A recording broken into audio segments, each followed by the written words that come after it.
Then we get a scene that is so fucking amazing in its absurdity. Rachel is in grizzly bear morph, unconscious, covered in jungle ants.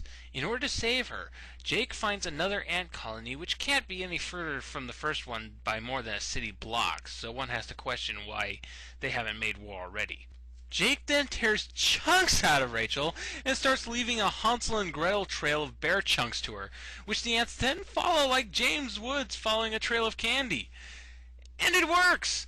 The two ant colonies fight over Rachel's bear carcass, which Jake oddly compares to a Civil War battle. Yeah, I know Jake's all about the Civil War, but me, I'd be thinking less, hey, this reminds me of the Battle of Shiloh, and more, ah, she's covered in ants! She finally wakes up and dives into a river, only to run into a school of piranha. You know, I think Rachel might be having a bad day. So they're in the jungle, so they have to morph monkeys. So they morph monkeys, and they're all like, wee, we're monkeys! And then they run to controllers, and they're all like, shoot those monkeys! And the Animorphs are like, you can't shoot us, we're monkeys! And the Yeerks are like, bang, bang, bang, only with lasers, and the Animorphs are like, bye, we're monkeys! So Jake finally tells the rest of his crew about his visions of this very jungle, and Axe comes up with a theory. I suspect we have moved backwards in time, but not far. We are existing simultaneously both here and back home. There are now two Marcos, two Cassies, two of each of us. One here, one there, at the same time. The flashbacks only started today, so I suspect we have gone back 1 day in time. A little less. That's good, Marco said. No, Axe said. It's not good. We are in two places at the same time. That is impossible. It's a time-space anomaly. It's an unstable condition. Meaning, I pressed.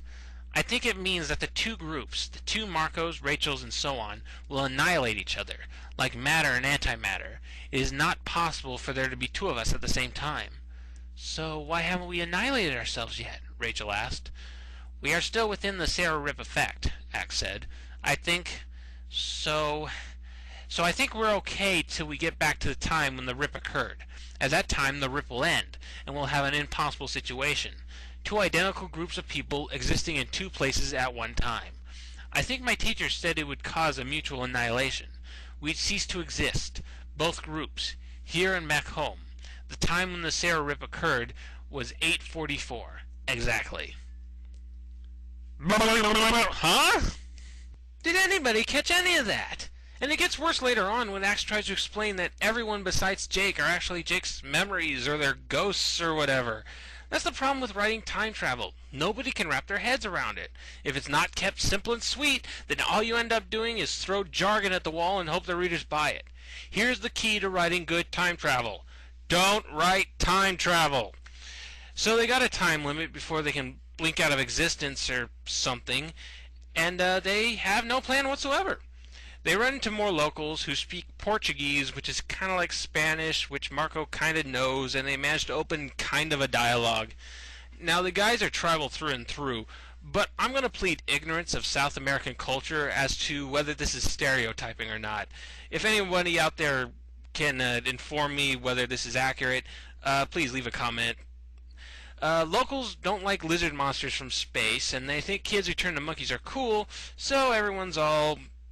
hooray, let's get together and fight this, and the scene kind of ends exactly as it started, with no plan. They meet a jaguar, they morph a jaguar, they do things. This skit took me weeks to write. Does it show? They reach the blade ship and try to cut a deal, but it's a trap. Visitor 3 turns out to be a plant monster. They fight. Come on, let's end this. Jake morphs a monkey, and, Jake dies. Really.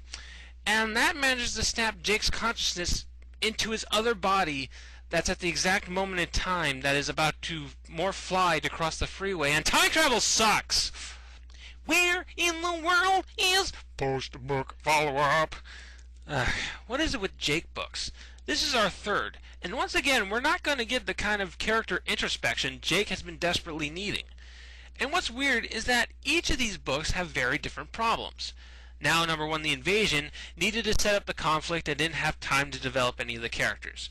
Fine, I can forgive that.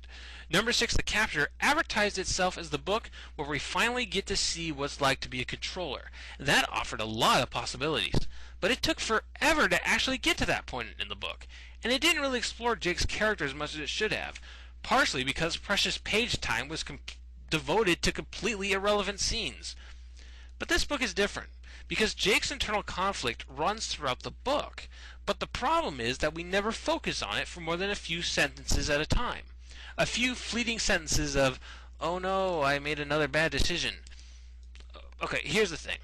In most of the good character developing books, there's usually at least one point where the character has an internal monologue that dwells into the character's psyche. Hell, number 3 of the Encounter had chapters devoted to this. That forms the thesis, the backbone from which the rest of the book can branch off of. The problem with this book is that it has the branches, but not the backbone. We have quick moments of Jake thinking about his mistakes, but never any moments where he considers what all this means. And if we did, it'd still be muddled down by a complicated and wholly unentertaining plot with nonsensical science and general stupidness. There are some genuinely well-written moments, most of them describing the lush beauty of the rainforest, but these moments end up getting lost in what amounts to one of Animorphs' more skippable books. I give the ironically titled Animorphs number 11 The Forgotten a 4 out of 10.